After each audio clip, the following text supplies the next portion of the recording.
Hello friends, welcome back to my channel. అందరూ ఎలా ఉన్నారు? అందరూ బాగున్నారా? నేనైతే చాలా బాగున్నాను. మీ అందరూ కూడా బాగుండాలని కోరుకుంటున్నానండి. ఈరోజు అయితే నేను ఇంకొక టేస్టీ రెసిపీతో మీ ముందుకు వచ్చేసాను. ఇది జున్ను అండి. జున్ను అంటే ఇష్టం లేని వారు ఉండరు కదా. చాలా చాలా టేస్టీగా ఉంటుంది. జున్ను పాలతో నేనైతే ఇలా జున్ను తయారు చేస్తున్నానండి. నేనైతే 3 రోజులు పాలు ఉంటాయి కదా, ఆ పాలతో చేస్తున్నానండి. మనకి 3-4 రోజులు పాలు దొరికినప్పుడు అసలు జున్ను అవుతుందా లేదా అనేది డౌట్ ఉంటుంది కదా. మొత్తం పాలు ఒకసారే పొయ్యి మీద పెట్టేసే బదులు అసలు ఎలా చెక్ చేసుకోవాలో నేను ఈ వీడియోలో చెప్తాను. ఒకసారి చూడండి, ఎక్కడ స్కిప్ చేయకుండా చూడండి, అప్పుడే మీకు అర్థమవుతుంది. చూసారు కదా, నాకు జున్ను అయితే ఇలా 3 రోజులు పాలైనా కానీ పర్ఫెక్ట్గా ఒకరోజు పాలలాగే ఎంత చక్కగా వచ్చిందో కదా. నేనైతే లీటర్ పాలు తీసుకున్నానండి. ఇవి 1 లీటర్ వరకు ఉన్నాయి చూడండి. మాకు ఇక్కడ పాలు కూడా దొరకవండి. దొరికితే చాలా చాలా ఇష్టంగా తింటారు మా పిల్లలైతే. నేను ఆ లీటర్ పాలలో కొంచెం ఒక చిన్న టీ గ్లాసుడు అయితే ఇలా వేరొక బౌల్లో వేసుకొని పొయ్యి మీద అయితే ఇలా డైరెక్ట్గా పెట్టుకున్నాను చూడండి. ఇప్పుడు సిమ్లోనే పెట్టుకోవాలి, ఫుల్లో కాకుండా. ఇలా మనం సిమ్లో పెట్టుకొని ఇలా కలుపుతూ ఉంటే చూడండి, ఇలా చిక్కగా అయిపోయింది కదా. మనకి ఇలా చిక్కగా అయ్యిందంటే మనకి ఆ పాలు జున్ను అవుతుందని అర్థం అండి. లేదు గనక ముక్కలు అయిపోయిందంటే గనక ఆ పాలు అస్సలు జున్ను అవ్వండి.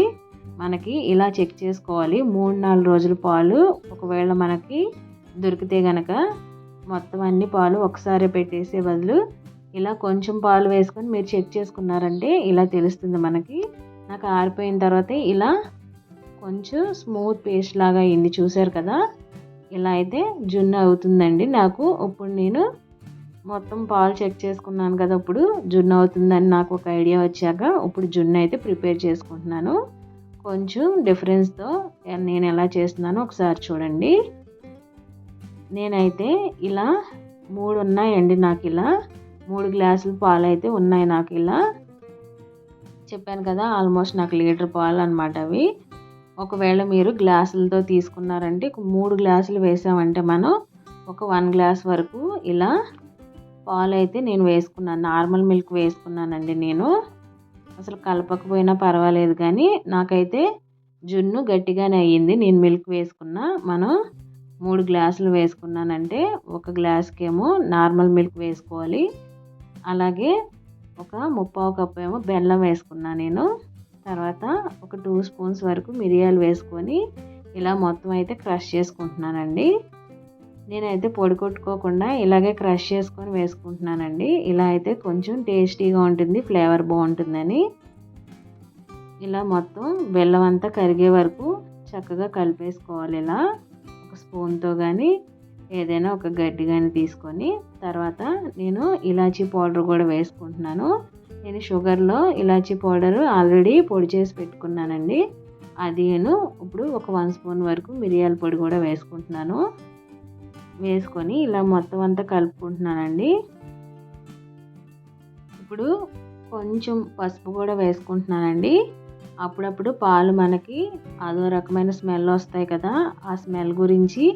అంతేకాకుండా పసుపు యాంటీబయాటిక్ కాబట్టి ఇలా జున్ను పాలలో కొంచెం పసుపు వేసుకుంటే చాలా మంచిది హెల్త్కి కూడా. అందుకని నేను కొంచెం పసుపు అయితే వేసుకున్నానండి.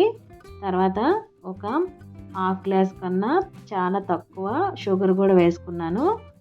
కొంచెం బెల్లమును షుగరు 2 వేసుకుంటే టేస్ట్ చాలా బాగుంటుంది. ఒకసారి మీరు ట్రై చేసి చూడండి. ఇప్పుడు నేనైతే ఒక స్ట్రైనర్ తీసుకొని ఇలా వడకట్టుకుంటున్నానండి. మొత్తం అంతా స్ట్రెయిన్ చేసుకున్నాను చూడండి. మీకు ఇష్టమైతే ఈ మిరియాలు కూడా వేసేసుకోవచ్చండి, కానీ మా పిల్లలు ఏరి పక్కన పెడతారు, అందుకని నేను ఇలా స్ట్రెయిన్ చేసుకున్నాను. మరి పొడిలా వేసేస్తే కొంచెం ఘాటుగా ఉంటుందని నేను ఇలా అయితే కొంచెం పొడిగా కొట్టుకొని ఆ పొడిని వేసుకొని ఇలా స్ట్రెయిన్ చేసుకుంటున్నానండి. చూసారు కదా, మొత్తం షుగరును బెల్లం కూడా చక్కగా మిక్స్ అయిపోయింది. పాలు కలర్ కూడా మారినాయి, చూసారు కదా, కొంచెం ఎల్లో షేడ్లోకి వచ్చినాయి కదా. ఇప్పుడు ఒకసారి మీ టేస్ట్ని బట్టి ఒకసారి స్వీట్ సరిపోయిందో లేదో ఒకసారి అయితే చూసుకోండి. నేనైతే ఇలా కుక్కర్ పెట్టుకుంటున్నానండి. నేను నాది ఆల్మోస్ట్ 1.5 లీటర్ పాలు అయినాయి కాబట్టి నేను కొంచెం పెద్ద కుక్కర్ పెట్టుకొని కొంచెం నీళ్లు పోసుకొని కింద స్టాండ్ పెట్టుకొని ఆ స్టాండ్ మీద అయితే ఈ పాలు పెట్టుకుంటున్నానండి. గ్యాస్ కట్టర్ తీసేసి విజిల్ కూడా తీసేసి ఇలా కొంచెం సేపు అయితే కుక్ చేసుకుంటున్నాను. విజిల్ అవసరం లేదండి, గ్యాస్ కట్టి విజిల్ 2 అవసరం లేదు. ఇప్పుడు నేను ఒక 20 మినిట్స్ అయితే ఇలా కుక్ చేసుకుంటున్నాను. కుక్ చేసుకొని ఒక ఫోర్క్ తీసుకొని ఉడికిందో లేదో చెక్ చేసుకుంటే సరిపోతుంది. ఇలా ఫోర్క్ పెట్టితే మనకి ఫోర్క్కి ఏం అంటుకోకుండా క్లీన్గా వచ్చింది కదా, మనకి జున్ను అయితే కుక్ అయిపోయిందండి. ఇప్పుడు ఈ జున్నుని ఒక 2 గంటల పాటు ఫ్రిడ్జ్లో పెట్టుకుంటే బాగా గట్టిగా అవుతుంది. అంతేకాకుండా చాలా టేస్టీగా ఉంటుందండి. కూల్గా సర్వ్ చేసుకుంటే నేను ఒక 2 అవర్స్ పాటు ఇలా ఫ్రిడ్జ్లో అయితే పెట్టుకొని సర్వ్ చేసుకుంటున్నానండి. చూసారు కదా, ఇలా సపరేట్ అయిపోతుంది గిన్నె నుండి. నేను ఒక 1 గ్లాస్ వరకు చేస్తుంటే నాకు ఇలా వెనక్కి ఇలా తిప్పగానే చక్కగా వచ్చేసేదండి. నేను 1.5 లీటర్ పాలు ఎక్కువ చేసుకున్నాను కాబట్టి నాకు ఇలా బాలించినప్పుడు ఇలా కొంచెం అయితే నాకు ముక్కల్లా అయ్యింది. కానీ మీరు చేసుకునేటప్పుడు మాత్రం మీకు 1 గ్లాస్ పాలే అయితే చాలా పర్ఫెక్ట్గా వస్తుంది అచ్చులాగా. నాకు ఎక్కువ పాలు కాబట్టి ఇలా ముక్కల్లా అయింది నాకైతే.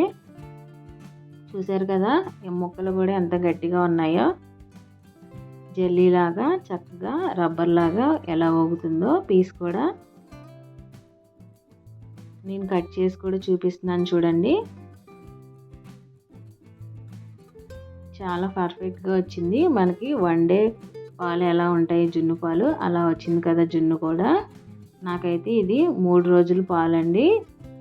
ఫస్ట్ డే పాలు అయితే మనం ఒక 2 గ్లాసెస్ నార్మల్ మిల్క్ అయినా యాడ్ చేసుకోవచ్చు, కానీ ఇది నాకు 3 రోజుల పాలు కాబట్టి నేను ఒక హాఫ్ గ్లాస్ అలా యాడ్ చేశానండి నార్మల్ మిల్క్. అయినా కానీ నాకు చాలా పర్ఫెక్ట్గా వచ్చింది. చూసారు కదా, చాలా గట్టిగా వచ్చింది జున్ను కూడా. చాలా చాలా టేస్టీగా ఉంది షుగరును బెల్లం టేస్ట్తో. మీలో ఎవరైనా ఫస్ట్ టైం నా ఛానల్ చూస్తున్నట్టయితే ప్లీజ్ లైక్ చేయండి, షేర్ చేయండి, సబ్స్క్రైబ్ చేయండి. ఇప్పుడు వరకు నా ఛానల్ చూసి ఎవరెవరైతే సపోర్ట్ చేస్తున్నారో వాళ్ళందరికీ కూడా చాలా చాలా థ్యాంక్స్ అండి. వీడియో నచ్చితే please like, share, subscribe. Thanks for watching. Bye bye.